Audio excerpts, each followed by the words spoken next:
Ravi de vous retrouver pour un autre débriefing, un nouveau débriefing. Débriefing, votre émission sur Beyond Télévision, émission d'opinion. Chaque semaine, nous faisons le tour des questions qui agitent le débat public, qui agitent le débat politique. Le yo-yo du franc congolais depuis le week-end dernier, le taux de change varie de 1700 francs congolais dans certains supermarchés à 1500 ou 1400 dans les rues de Kinshasa. Le fait est que la tendance semble à la baisse. Est-ce durable ou artificiel? On s'interroge. Qui sera notre prochain président de la République? Les candidats présidents déclarés sont connus. D'autres ne disent encore rien. Qui sont les candidats présidents? C'est une question taboue. Pendant ce temps, Paul Kagame va probablement rempiler pour un troisième mandat. L'élection au Rwanda, c'est donc ce vendredi. Je suis sur ce plateau avec Hugues Michel Moukébaye Nkosso. Mike Moukébaye, il est journaliste, patron de CNews. CNews, c'est un journal d'opposition, mais disparu des kiosques. Il va nous dire sans doute pourquoi. Un ancien du Soft International, un ancien de Post, des journaux qui comptent dans l'opinion dans ce pays. Mike Moukébaye, bonsoir. Bonsoir, Mamina. Où est passé CNews papier? Oui, CNews papier a été empêché de fonctionner. J'ai été mis dans des conditions pour ne plus travailler. À un moment donné, chaque fois que je mettais le journal sur le marché, il y avait des centres, des agents sur terrain pour rafler l'édition, tabasser, passer à tabac les revendeurs. Et j'ai même connu un très grand malheur. Un imprimeur a été frappé, son imprimerie fermée pendant plus de 4 mois, mon propre distributeur détenu dans les locaux de renseignement. Et je me suis dit que je exposais la vie des gens. J'ai préféré ne plus mettre les gens sur le marché. Quand c'est ma propre vie, je sais à quoi m'exposer, je peux accepter ces risques. Mais s'il s'agissait de la vie des autres, je me suis arrêté là. Il s'agissait d'un règlement de compte. Quand je suis sorti des prisons, un message m'a été expressément envoyé pour me dire que sur le plan légal, il n'y avait rien à me reprocher, mais qu'il fallait que je comprenne que le problème était politique. Alors j'ai dit, si le problème est politique, je négocie pas. Même genou à terre, je n'accepte pas de négocier. On va peut-être en parler un peu plus tard. Désormais, CNews, un média en ligne. Oui, désormais, il est en ligne. Il est en ligne. Un média d'opposition, ça vous gêne si je dis ça? Oui, ça ne me gêne pas. Je défends des valeurs et je remarque que ces valeurs-là font que je me rapproche de l'opposition d'aujourd'hui. Mais en fait, en réalité, il y a des valeurs de vérité, de justice. Ce sont ces valeurs qui guident notre combat. Si ces valeurs convergent avec celles que porte l'opposition d'aujourd'hui, j'ai dit tant mieux. Je n'en rougis pas. Marcel Makoloko Tambola est également sur ce plateau, communicateur de la majorité présidentielle, ancien conseiller au ministère de l'Intérieur, pasteur de son État, c'est ça. C'est quoi votre église déjà? Ça s'appelle l'église des saints. Très répandue à travers le pays et même dans le monde. D'accord. Donc les dimanches, vous prêchez, etc. Oui, bien sûr que je le fais parce que c'est par vocation. D'accord. Alors première question, selon vos informations, à combien se négocie le franc congolais ce matin? Vous savez que aujourd'hui, à l'extérieur, on est dans 1400, 1450. Donc c'est, comme vous l'avez dit au début de votre propos, c'est que aujourd'hui, la tendance est à la baisse. La tendance est à la baisse parce qu'il y a un travail qui se fait sur le terrain. Ma question, c'était juste de savoir à combien, par exemple, vous avez échangé la monnaie ce matin. 1450, c'est ça. D'accord. Mike Moukébaye, à combien ce matin, vous? Il n'y a même pas un taux fixe. J'ai quitté chez moi, j'ai remarqué qu'à certains endroits chez moi, c'était à 1500, à d'autres à 1550. Je constate qu'il y a une grande spéculation depuis quelques jours. Contrairement à mon co-débatteur, mon contradicteur qui parle d'un travail, j'aimerais qu'économiquement, il décline ce travail qui a été fait. Ouais, j'aimerais qu'il les décline, il suffit pas de faire des proclamations, il y a un travail. Il faut le dire. Ouais, je remarque que depuis 4-5 jours, même la fameuse tendance baissière s'est arrêtée depuis hier, parce qu'en fait, depuis ce matin, on retourne vers la hausse et on ne sait plus rien contrôler. D'accord. Alors, à quoi cela est dû? Depuis le début de cette émission, je constate que mon frère est en train de pousser d'abord, avant de pousser la provocation jusqu'à satiété. D'abord, qu'est-ce qu'il a dit par exemple? la République démocratique du Congo a un gouvernement. Il se trouve que ce gouvernement est même piloté aujourd'hui par un homme d'opposition. Désavoué, s'il vous plaît, désavoué. Attendez, désavoué par certains. Attendez, un homme d'opposition, 30 ans de combat politique, aux côtés d'Étienne Tshisekedi, il est connu et reconnu comme tel. Et il fait un travail remarquable sous la houlette du président de la République, qui consiste à quoi? Il a fait une promesse il y a quelques jours pour dire nous allons ramener le taux jusqu'à 1000. Et okay. nous pensons qu'il va y arriver. Alors qu'est-ce qui est fait? Qu'est-ce qui est fait concrètement? Puis la Banque centrale prend ses responsabilités et il y a beaucoup de paramètres qui sont bougés pour que, et sur le plan de la production agricole notamment, agro-industrielle, il y a même des moyens qui sont mis en place au niveau du ministère de l'Agriculture pour que les choses avancent de ce côté-là. Parce que, en fait, ce qui est en train d'être fait, c'est pour que demain, notre pays ait suffisamment de matelas en devises pour permettre à notre devise nationale de ne plus vraiment beaucoup bouger par rapport à la guerre qui nous est faite, y compris par les amis de mon contradicteur. Parce que vous savez que ce qui se passe chez nous, c'est qu'il y a des officines mafieuses qui sont en train de vouloir saboter notre monnaie. C'est une guerre. Avant, ils nous ont introduit des faux billets. Et quelques jours avant, ils nous ont bousillé. Ils ont essayé de bousiller notre économie, mais nous avons compris le jeu et nous travaillons, y compris sur le plan des enquêtes pour voir de quelle manière nous pouvons stabiliser les choses. Ce qui m'étonne, et je finis par là, ce qui m'étonne, c'est que quand le dollar monte, certains sont contents. Certains en font leur chou gras. Mais quand ça baisse, les gens sont mécontents. Comme si la baisse n'était pas favorable à notre population. Ils attendent que ça dure. Quelle veut l'opposition? L'opposition veut la mort du peuple ou le bonheur du peuple? Or, la mort du peuple, c'est la hausse. La baisse, c'est plutôt en faveur de nos populations. Okay. Et c'est à quoi le gouvernement s'attelle. Je me croirais dans une église. Comment comprendre? Je me croirais dans une église. Heureusement qu'à côté de moi, il y a un pasteur. J'ai dit, tiens, ben ouais, peut-être que je suis dans une église. Que des proclamations des fois. On fait un travail, on booste. Aucun chiffre n'est avancé. Pendant qu'il parle du secteur agricole, Bukanga Lonzo a fermé. Il est là. Bukanga Lonzo, c'est mort, d'après vous. C'était le projet phare côté agricole. C'était pas d'après moi. Tous les expatriés sont rentrés. Non, vous avez dit que ça a fermé. Mais écoute, mais laisse-moi. Ça ne tourne plus. Tous les expatriés sud-af sont partis. Les Congolais mis à la porte. Il n'y a plus rien. Les sites ne tournent plus. Ça, c'est objectif, c'est un fait. T'as qu'à vérifier si t'es pas d'accord avec moi. Mes opinions sont mes opinions, mais les faits sont les faits. Ok? Donc, quand on dit de l'argent qui va venir du secteur agricole, je ne sais pas d'où. On parle de production de ce côté-là. Ça, c'est de un. De deux, on est ici en face d'une majorité plaintive. On nous attaque, on nous empêche. On ne pourrait pas le pouvoir, on ne gère pas pour se plaindre. Il a parlé des faux billets. Il a parlé des faux billets. On nous a injecté. Ils sont victimes. Non, quand vous prenez le pouvoir, vous trouvez des solutions à ces problèmes. C'est cela l'impérium, c'est cela les moyens de l'État qu'on met à la disposition de ceux qui gèrent. Ce n'est pas pour que vous veniez pleurer. Alors, quittez le pouvoir si vous ne trouvez pas de solution. Si vous ne trouvez pas de solution, ça vous dit que vous êtes incapable de gouverner.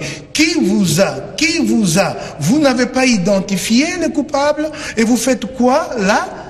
Plutôt que d'apporter des solutions au problème des Congolais, vous pleurez. Regardez, il n'y a pas à aimer ou à ne pas aimer, la hausse ou la baisse. C'est une question de responsabilité de gestion. Je remarque qu'au jour d'aujourd'hui, 10 années après, 11 ans même de gestion, Kabila, je suis à côté de quelqu'un qui dit, nous travaillons pour... Non. Alors, nous aurions dû... A pas été dû cette érosion du franc congolais. Laisse-moi terminer cette fois, tu vas me relancer. Nous aurions dit, au jour d'aujourd'hui, en être au bilan, qu'est-ce que vous avez fait? Les gens se projettent encore, alors qu'ils n'ont plus de mandat. Le mandat est terminé. Nous devions en principe en ce moment-là passer par l'alternance via les élections démocratiques.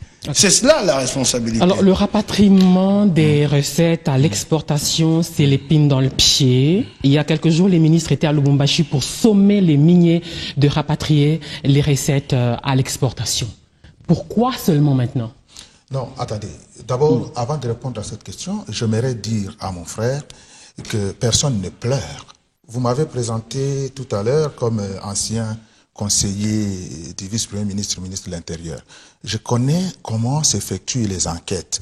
Lorsque le pays est frappé, comme c'est le cas partout ailleurs dans le monde, les gens qui viennent parler au nom du gouvernement ne pleurent pas. Ils font un constat et ils le disent. Après, ils montrent comment on trouve la solution. Vous m'avez demandé de me taire pendant que vous parlez. Est-ce que vous avez identifié ces officines? Bien sûr qu'il ne m'appartient pas du haut de ces plateaux de télévision d'interférer dans les enquêtes. Qui sont à la base de l'inflation? Oui, bien sûr. Proches de l'opposition qui en connaissent un peu trop. Je n'en dirai pas plus parce que ce sont des enquêtes qui se font dans des lieux sacralisés. Et si on parlait de la mauvaise gouvernance, par exemple, écoutez, quand on vous reproche attendez, vous m'avez posé de questions sur les rapatriements. Bon, oui, d'abord, je réponds à celle-là. Je reviendrai sur toutes les questions. Je reviendrai sur toutes les questions que vous me posez. Je n'ai pas l'habitude de me défiler, vous me connaissez. Pourquoi cette décision, nous disons qu'elle est salutaire? Parce que nous ne pouvons pas continuer comme ce qu'a fait l'ami de mon frère à côté, Moïse Katumbi, prendre nos matières premières, les vendre et prendre l'argent, l'amener très loin dans des banques étrangères, loin de notre pays. Il va falloir et qu'il y ait de ces côtés-là aussi, quelque part, une sorte de civisme de la part des miniers. On ne peut pas tout prendre au Congo et ramener l'argent loin du Congo. Et lorsque on vous dit de rapatrier, il y a l'ITIE qui commence à faire des déclarations. Il y a je ne sais quel autre organisme international qui fait des déclarations. Ce pays, il est le nôtre. Ce pays, il est le nôtre. Sinon, on ne fait plus l'émission là. Attends, j'ai répondu à une question. Vous savez qu'il y a des proches du président Kabila, notamment, qui ont été cités dans Panama Papers, une série de personnes qu'on accuse justement d'expatrier de l'argent. Non, oui, mais il y a d'un côté les gens qui racontent n'importe quoi et d'un autre côté des faits. Ici, nous ne parlons pas de cette fameuse histoire de Panama Papers qui, de mon point de vue, n'est que un mur de fumée, parce qu'il y a aucune preuve qui étaye tout cela. Mais ici, nous sommes devant les faits. Ce sont des mines dans l'ex-Katanga qui sont exploitées, nos yeux voient. Ce sont des entreprises qui existent avec des documents certifiés et qui exploitent et qui prennent l'argent pour l'amener loin de notre pays. Ça n'est pas de la magie, ça n'est pas des histoires rocambolesques qu'on rencontrerait dans des journaux comme celui de mon frère à côté. Ce sont des faits. Ici, est-ce que ces entreprises sont-elles prêtes aujourd'hui pour rapatrier l'argent en République démocratique du Congo? C'est ça, c'est que veut le gouvernement et ça sera fait. Et d'ailleurs, je constate que du côté des miniers, la réponse est favorable parce que on ne peut pas exploiter et pas promouvoir un certain nombre d'activités en faveur des populations riveraines de ces mines. Le rapatriement des recettes à l'exportation. Mamina, quand tu invites deux gens sur le plateau, c'est bien les pics, histoire rocambolesque qui peut être racontée par le journal de mon voisin, pas mal la pique, je la prends sportivement, mais il faut que tu invites des gens qui ont... donnez des pics. Pardon, il faut que tu invites des gens qui ont la maîtrise des sujets. Sinon, ça sert à rien. Ça aussi, c'est une pique. Ouais, mais oui, volontiers. Moi, j'ai pris la mienne sportivement. J'en donne aussi. Tu appelles des gens qui ont la maîtrise du sujet. S'il vous plaît. Je parle. Tu appelles des gens qui ont la maîtrise du sujet. Pardon. Tu appelles des gens qui ont la maîtrise du sujet. J'ai dit ici que nous étions en face d'une majorité irresponsable qui n'avait que 2 yeux pour Ça n'est pas pleurer. vrai. Pardon. Cette affaire de répatriement, c'est une disposition légale. L'État n'a pas été capable de l'imposer aux miniers. Il ne faut pas aller vers les miniers. Les miniers ne s'exécutent pas, il est sanctionné. Pourquoi aujourd'hui? Donc la loi a été violée des années durant. C'est ça, ce régime. Des années, c'est une disposition légale. Ce n'est pas un vœu du gouvernement, c'est pas un souhait. La loi exige, pardon. La loi exige, c'est là ce que tu dois savoir, j'ai remarqué que tu ne le sais pas. La loi exige aux miniers de répatrier une partie de leurs revenus, ici au pays. Ça n'a jamais été fait. On parle de 40%. 40%. Si ça n'a pas été fait, à qui la faute? Qui est là pour faire respecter la loi? Si ce n'est pas le gouvernement, si ce n'est pas la justice. Pourquoi ça gêne? Pardon. Donc pendant longtemps, on a fermé les yeux. On a laissé les miniers ne pas rapatrier. Et au jour d'aujourd'hui, on le fait et on crie tout haut. Mais pourquoi on n'a pas rapatrié? Pourquoi on a fermé les yeux? On a fermé les yeux parce que on développe des complicités avec ces miniers. Pardon, j'y vais. Première complicité. Première complicité, celle de Moïse Katumbi que j'ai entendue sur cette table. Il a vendu des mines, il a mis de l'argent de côté. Ah, le régime l'a laissé faire. Pas mal, c'est beau, monsieur. Donc vous avez laissé Moïse prendre les mines du pays et les vendre. Ah, c'est pas mal, hein? Ça, c'est ton régime qui a fait ça. Ce n'est pas mon régime. Donc on a laissé Moïse prendre, et j'aimerais bien qu'un jour, tu prennes le courage de demander à ceux qui sont en responsabilité que Moïse réponde de ces faits que toi tu allègues ici. C'est très grave. Donc il est dit que le régime a toléré, que Moïse a pris des mines, qu'il a vendu, il a mis de l'argent de côté. Voilà le régime qu'il défend. Mamina, il s'agit d'une faillite, d'une défaillance. Moi je vais te le dire. Ici dans ces pays, les mines sont vendues dans l'opacité totale, propriété des Gécamines. On vend une mine à 20 millions de dollars un lundi, 2 semaines après, la même mine est revendue à 200 millions de dollars. ITA, Initiative pour la transparence dans les industries extractives, nous avons adhéré à cette initiative qui nous oblige de vendre après appel d'offres.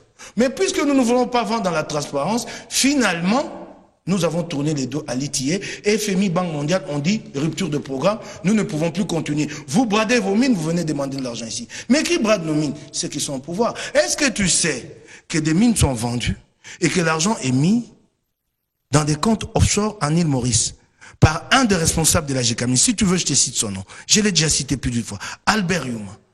Des mines vendues.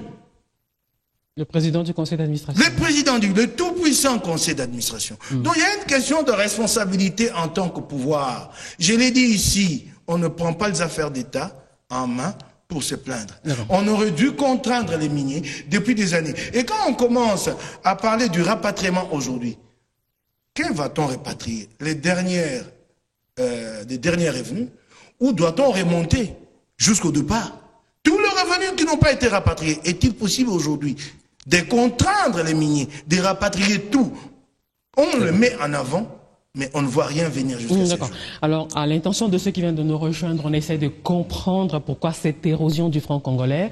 Le gouvernement a sommé les miniers de rapatrier les recettes à l'exportation. C'est sur ça qu'on essaye d'expliquer pour vous, Mike Moukeba. Il s'agit d'une très longue période d'impunité. Attendez, je voudrais d'abord demander à mon frère de se calmer. Parce que ce n'est pas à lui de brandir les cartons rouges de la connaissance des dossiers ou pas. Et je comprends d'ailleurs pourquoi il a suffisamment de problèmes avec les pouvoirs publics qui gèrent les secteurs de la presse. Pourquoi il aurait des problèmes? Il a l'habitude de sortir de ses gants parfois sans aucune preuve. Et d'ailleurs, si son journal, il a fait la prison parce qu'il s'est attaqué à Monseigneur Mosengo. Et celui-là a réagi. Parce que ce n'est pas comme au gouvernement où on laisse faire parfois au nom de la liberté de presse et tout ça. Le privé, il a réagi et il s'est retrouvé en prison.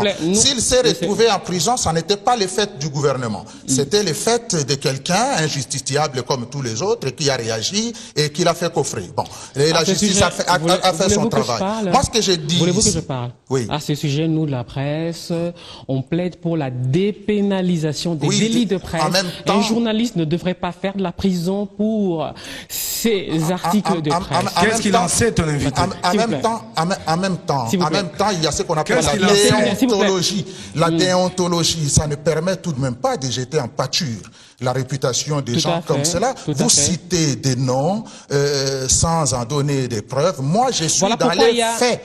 Moi, je suis dans les faits. Voilà pourquoi. Alors, les faits, quels sont-ils? C'est difficile, hein, ce débat. Oui, mais parce que vous posez une question. Oui, quand vous pouvez parler 30 secondes et vous me laissez relancer pour que les gens essayent de comprendre. Allez-y, je vous écoute. Parce que j'ai entendu beaucoup de choses. Alors, ce qu'il y a, c'est qu'il y a le CESA, qui est l'UNPC, qui font office de tribunal des pairs. Oui, mais en même temps, ça n'exonère pas les journalistes de leur responsabilité, non seulement morale, mais aussi sur le plan professionnel. Ils ne doivent pas, comme ça, parce qu'ils sont journalistes, écrire n'importe quoi. Quand on écrit n'importe quoi, s'il vous plaît, quand on écrit n'importe quoi ou quand on fait n'importe quoi, le CISA qui est l'UNPC nous sanctionne. En même temps, s'il vous plaît. Oui, mais les lois dans notre pays sont celles-là. Si jamais je déconne, l'UNPC ou le CISA me tomberont dessus. Et ça nous suffit largement. Oui, là, revenons aux mines. Est-ce que je peux répondre sur cette question? Il a dit beaucoup de choses que j'aimerais quand même. La question sur la profession, je peux répondre? Une seconde. Non, pas une seconde. Je réponds, parce qu'on va passer à l'autre question après. J'aimerais d'aborder une chose. J'assume ce que j'écris. J'ai écrit et personne ne m'a démontré le contraire. Plutôt, j'ai été mis en prison et on m'a exigé de demander pardon pour être libéré. Donc les gens cherchaient autre chose. Et j'ai tenu par conviction, parce que ce que j'avais écrit était vrai. Et je suis ici sur ce plateau à côté de quelqu'un qui était passé maître dans les attaques contre Kabila et contre le régime. Lui, il a été dédouané, exonéré. Il parle d'attaque. Il a attaqué Kabila. Les images existent, messieurs. En matière d'attaque, tu es le spécialiste. Attaque infondée, non fondée. On peut arrêter l'émission, Yamina, que tu puisses ressusciter ces images, pour que tu vois combien cet homme qui est à côté de moi, ça n'est pris au régime, à Kabila. Et puis bon, comme si on était, je ne sais pas, par enchantement, un matin, voilà, il s'est reconverti, il a oublié tout ce qu'il a dit. S'il y avait quelqu'un qui devait être poursuivi, pour diffamation, imputation dommageable, je ne sais pas, encore une infraction que je ne partage pas, outrage au chef de l'État, c'est mon voisin de gauche. C'est lui. C'est pas moi. La preuve que Joseph Kabila peut laisser faire certaines choses. Oui, Kabila lui a voilà. Kabila lui a absous ses péchés. Revenons aux mines. Attendez, il ne faut pas me tutoyer, on ne se connaît pas. Bon, vous êtes chanceux, monsieur. Les mines. Attendez. On essaie de comprendre pourquoi le Front congolais se porte mal. Cette émission va dans tous les sens. C'est pour ça que je demande qu'on revienne. Non, je voudrais quand même qu'on reprenne à partir de là où il a fini. À partir de quoi? Il faut, écoutez-moi, Mamina Masengo. Vous ne m'avez pas invité sur ce plateau pour essayer de refaire mon histoire. Ça, c'est un. Chacun a son CV, hein. Chacun a un parcours. Deuxièmement, écoutez-moi. Lui, il a un parcours. Vous me posez de questions, je réponds. Vous avez un parcours, j'en ai un. Chacun a un parcours. Un CV qu'il faut assumer. Attendez, oui, bien sûr. Ça devient dur, hein. Maintenant, tout ce que moi j'essaie de dire, c'est que c'est vrai que chacun de nous a un CV. Moi, j'ai le mien. Personne ne peut se dédouaner de ce qu'il est. Ce qu'il faut retenir ici, c'est qu'il ne faut pas. Moi, heureusement, personne ne s'est plaint. Parce que j'ai en face de moi des gens au grand cœur.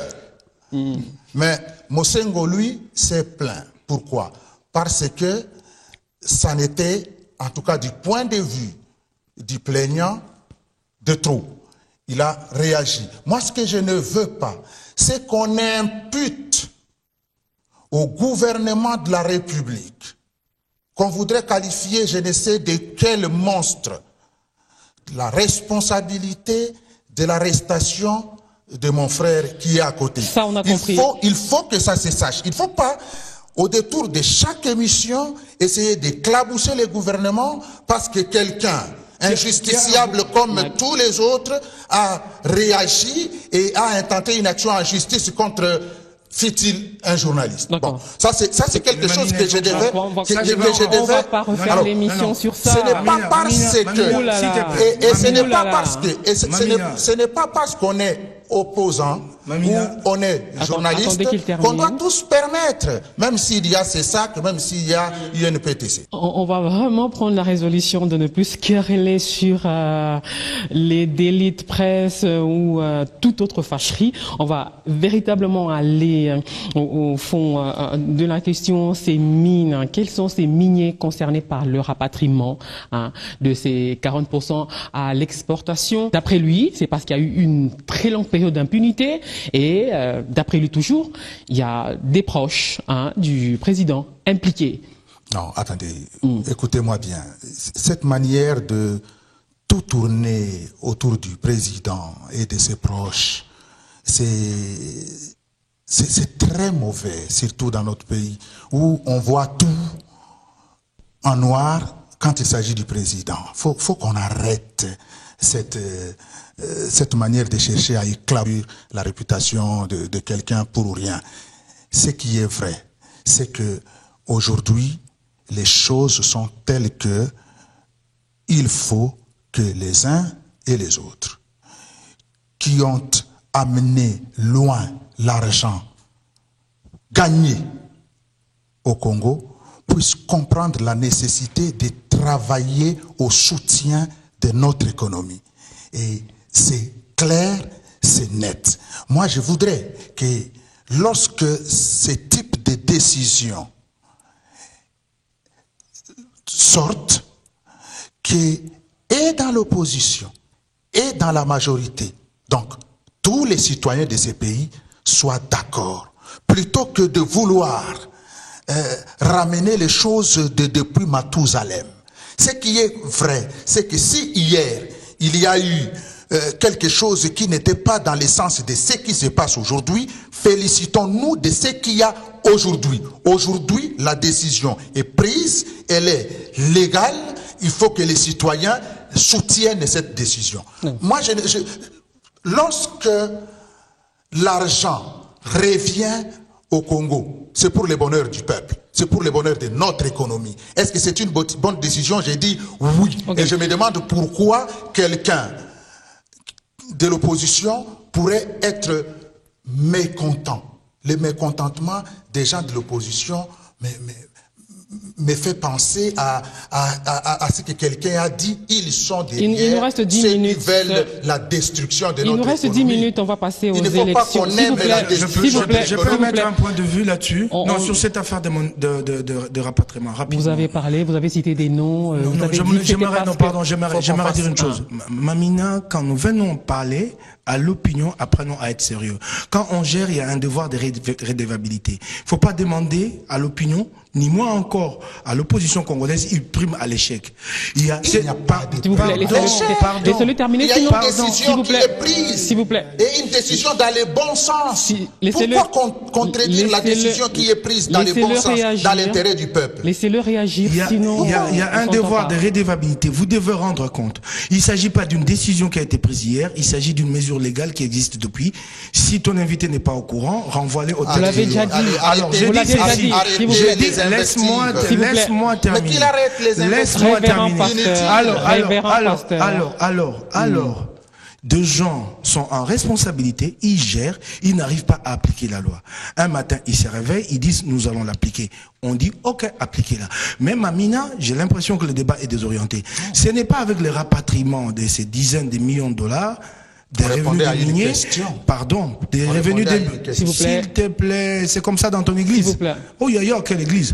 Alors, s'il te plaît, Mamina, donc, ce n'est pas avec... Mon Dieu. Cette émission... Alors, Mamina, j'ai dit ceci. L'effondrement du franc congolais ne lie pas ça seulement au rapatriement. Qu'y a-t-il d'autre? Ok, Mamina, il y a un problème. Il y a beaucoup de choses. Il y a la chute de matières premières, notamment les cuivres. Nous n'avons pas diversifié l'économie. Depuis, nous sommes trop dépendants du seul cuivre et un peu du cobalt. Et aujourd'hui, nous en sommes frappés. Mais le plus grave, c'est quoi? C'est qu'en 2009, nous avons connu les mêmes chocs exogènes suite à la chute de cours de matières premières. Mais à l'époque, comme nous étions en programme avec les FMI, du temps d'Adolphe Muzito, nous avons emprunté de l'argent, nous ne l'avons pas ressenti à ces niveaux. Cette fois-ci, nous ne sommes pas en programme, par notre arrogance, parce que nous avons dit, ma tante l'a dit tout haut, ce n'est pas le médecin qui va vers le malade, c'est le malade qui va vers le médecin. le FMI et la Banque mondiale ont dit, bon, écoutez, monsieur, nous rompons le programme. Au jour d'aujourd'hui, tu l'as si bien vu. Finalement, Tchibala, qu'est-ce qu'il a fait en arrivant? Il a écrit au même FMI. On vous dit simplement de gérer dans la transparence. Tout ce qu'on vous demande. Et vous ne voulez pas. Et vous vous retrouvez dans cette situation. Et pire, on s'est remis à tourner la planche à billets au point où le seul rapatriement ne suffira pas. Les problèmes sont beaucoup plus profonds. Il demande des réformes au niveau économique, tout autant qu'une certaine stabilité politique. Vous n'allez pas penser faire répartir l'économie dans une situation où politiquement nous ne savons pas où nous allons. D'accord. Parce qu'on sait que le marché, le taux de change s'affole quand la politique se porte mal. Et on a vu dernièrement des ministres à Lufu, à la frontière angolaise. C'est sûrement aussi dans ce cadre-là. Mais puisqu'il nous reste 5 minutes, on va parler des élections. Et au Rwanda, Paul Kagame sera sans doute élu ce vendredi pour un 3e mandat. Et il n'y a presque aucune critique de la communauté internationale. Et ça vous inspire quoi avant de terminer par Mike Mukebai? Attendez. Ne reculez pas, sinon on ne terminera pas. J'ai dit tout de suite. Ça fait 40 minutes. J'ai dit tout de suite. Ça fait 40 minutes d'émission. C'est moi qui ai parlé sur des ping-pong entre vous. C'est moi qui ai parlé de l'agriculture tout à l'heure, de l'agro-industrie tout à l'heure. C'est moi le premier à parler de la diversification de notre économie. Pour dire combien ce qu'il dit là n'est que la suite de ce que nous avons amorcé depuis tout à l'heure. Tout le monde sait qu'il ne s'agira pas simplement de rapatrier cet argent-là, que la situation va se régler. Il faut des réformes, bien sûr. Il faut aussi, quelque part, qu'il y ait de la volonté de la part de nos dirigeants. Là, c'est sans problème. Maintenant, vous savez... Parlons des élections. Les élections... Merci de revenir à la raison. Les élections auront lieu dans notre pays. Quand? Elles auront lieu lorsque, le fichier électoral sera fait, et la CENI est en train de travailler par rapport à ça. N'eût été les désordres que nos amis de droite ont foutus dans les Kasaï, on aurait pu déjà terminer les Kasaï. Mais on commence les Kasaï qui est dans quelques jours pour montrer combien la CENI, parce que c'est elle qui est en charge de ces questions, travaille pour que les fichiers électoraux soient en place. Une fois que le fichier électoral sera bien arrangé, il y aura le calendrier qui, bien entendu, bénéficiera de l'apport des hommes politiques de tous bords pour qu'on soit d'accord par rapport à tout ça. Et après, on appellera les électeurs à faire le nécessaire. Mais les élections dans ce pays auront lieu. Maintenant, vous savez, la communauté vous prenez tout votre temps, vous prenez tout votre temps, là, ça va pas, là. Mike Mukebai, non, s'il vous plaît, il nous reste 2 minutes. Mike Mukebai, s'il vous plaît, doit nous laisser tranquilles dans notre souveraineté. Vous avez parlé pendant 2 minutes. Comme elle est capable de laisser les autres pays dans leur souveraineté. Les élections sont une question de souveraineté nationale et c'est à nous seuls qu'il appartient de les organiser. Mamina, j'arrêterai pas d'y revenir. La responsabilité. Mamina, j'ai envie de pleurer sur ce plateau. J'ai dit, pourquoi tu m'as fait ça? Pourquoi tu as invité quelqu'un qui ne fait que pleurer? Les amis de droite... C'est qui pleure? Pardon, messieurs. C'est qui pleure? N'amène pas les désordres de ton église ici. Attendez. Vous vous en voulez à la communauté internationale. S'il vous plaît. C'est votre désordre qui vous amène en prison quand Mosengo se fâche. Vous avez ici, quoi contre les gens de l'église? Tout le temps, là, lui, c'est la prison, vous a lui, mis en prison l'église. à cause de votre désordre. Voilà. Vous avez des problèmes contre les gens de l'église? Je ne sais pas. Quel est votre problème contre l'église? Mamina, s'il te plaît.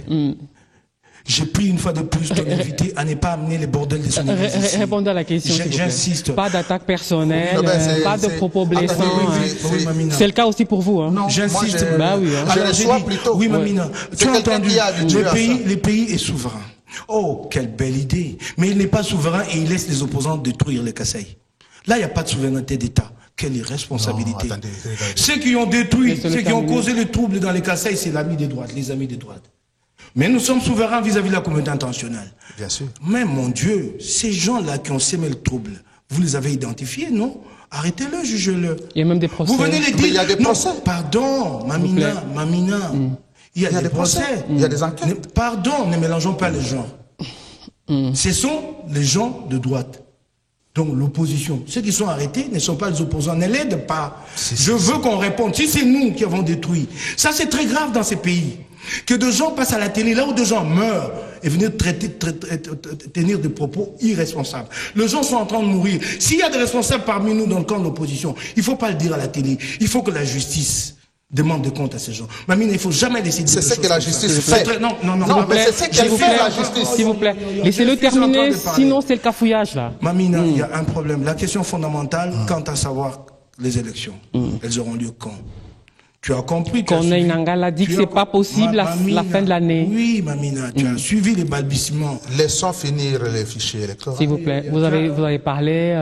Mamina, tu as suivi les balbutiements qui est sorti à côté de chez moi, un balbutiement, sans trop comprendre de quoi il s'agissait. Mamina, pendant 5 années, Kabila n'a organisé aucun scrutin. De 2012 à 2016. Tout un mandat plein. Oh, pas un seul scrutin. Local, municipal, urbain, provincial, législatif, provincial, sénatorial. Élection de... Aucun scrutin. Donc, c'est une volonté nette et claire. Alors, quoi qu'il en soit... pas organiser les élections. Aujourd'hui, nous en sommes là, Mamina. Il y a eu un compromis qui a été trouvé. Sous l'égide de la CENCO. Kabila s'est permis un matin, lui qui est parti, qui est même cause de la crise, de se mettre en position de juge. Et voilà que le compromis politique est lui-même mis à mal. Mamina, avant de parler élection, il faut... L'article 69 s'il vous plaît, lui donne l'autorité de réguler. Ça, c'est comme ça que ça se passe dans son église. Article 69. Il ne parle pas du président comme d'un problème. Vous le laissez terminer. Dans son église, il prêche à toi. Vous le laissez terminer, vous terminerez. Dans son église, il prêche à toi. Non, il y a un interprète. Le président n'est pas le problème. C'est mon interprète. Il y a souvent un interprète. Le président n'est pas le problème. Je peux continuer? Voilà. Non, je ne le laisserai pas dire ça. S'il vous plaît. Alors, Mike Moukeba, s'il vous plaît. Il y a eu au début. Je peux continuer, monsieur l'interprète? Non.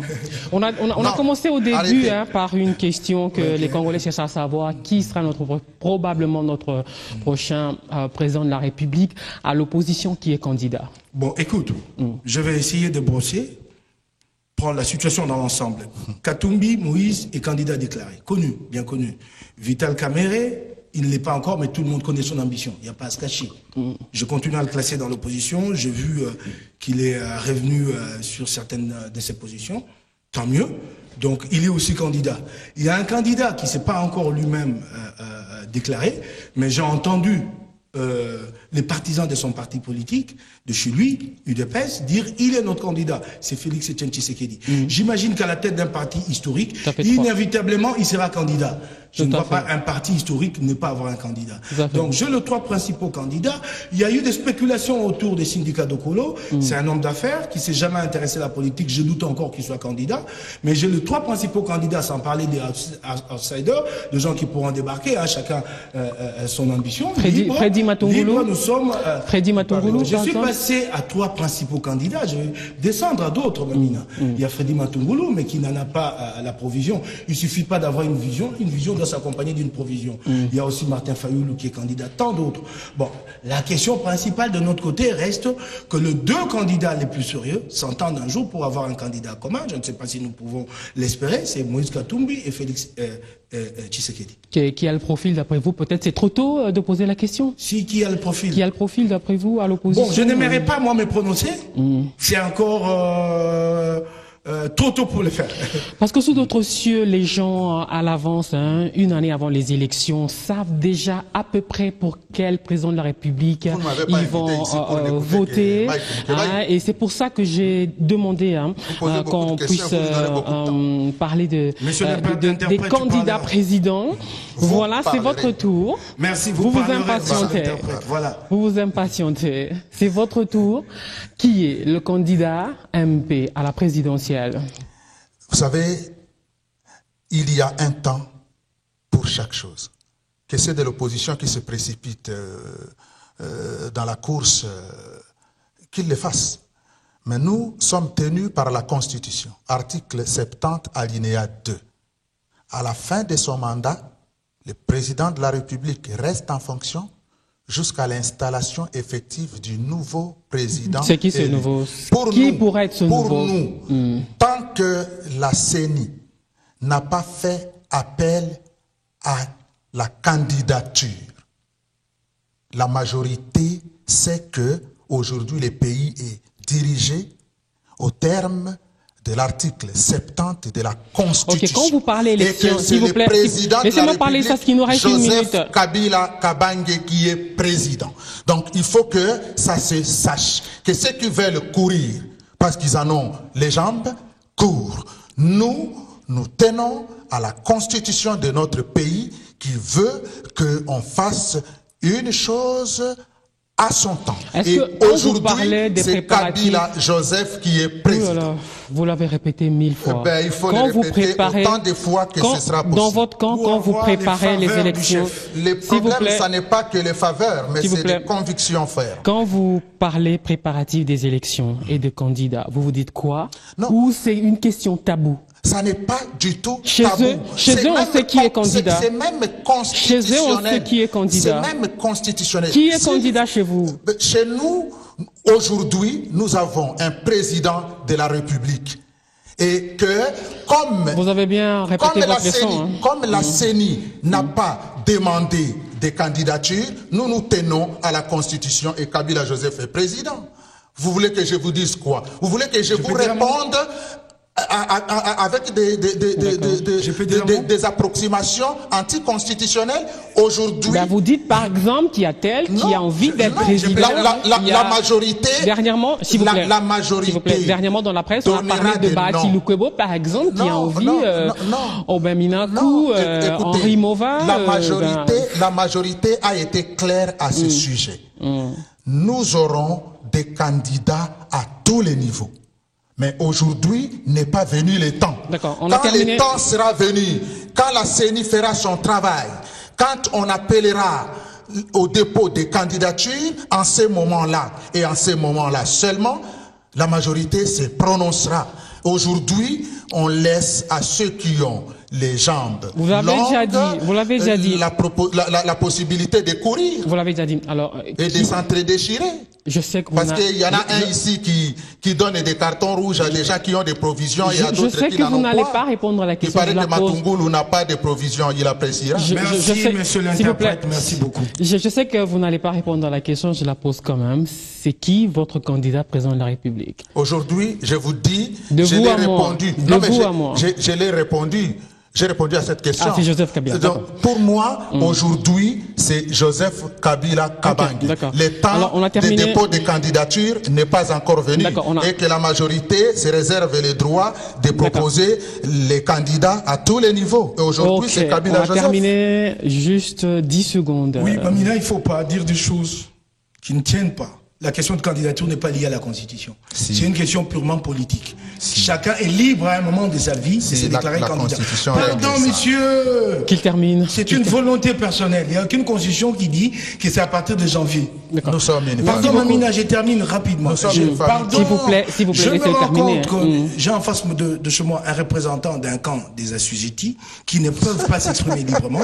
Chez nous, puisqu'il y a liberté, du côté de l'opposition, chacun est libre, quitte à voir pour l'intérêt général, si nous pouvons nous mettre d'accord autour de tel ou tel candidat. Merci beaucoup d'avoir été dans cette émission. Chilombo qui a des provisions. Michel, merci de couper les micros de mes invités gentiment parce qu'on va terminer. On n'a plus le temps, on a débordé. J'étais avec Hul Michel Mokeba Nkosso, c'est ça son nom complet. Oui. Mike Mokeba, il est journaliste de CNews, un média en ligne, un média d'opposition, il faut le dire, ça le gêne pas. Il a travaillé au Soft International de Kinkemulunga, un grand journal au Poste de, comment il s'appelait déjà? De Kileba Pokames. Kileba Pokames, un immense journaliste également. Marcel Makolo-Kotambola, communicateur de la majorité présidentielle, ancien conseiller au ministère de l'Intérieur. Il est pasteur de son État, ancien opposant, c'est ça, son CV. Merci d'avoir été des nôtres. Vous nous avez suivis de partout dans le monde. On va terminer par un selfie sympathique. Vous êtes d'accord? Oui, d'accord. Voilà. Tout le monde est là?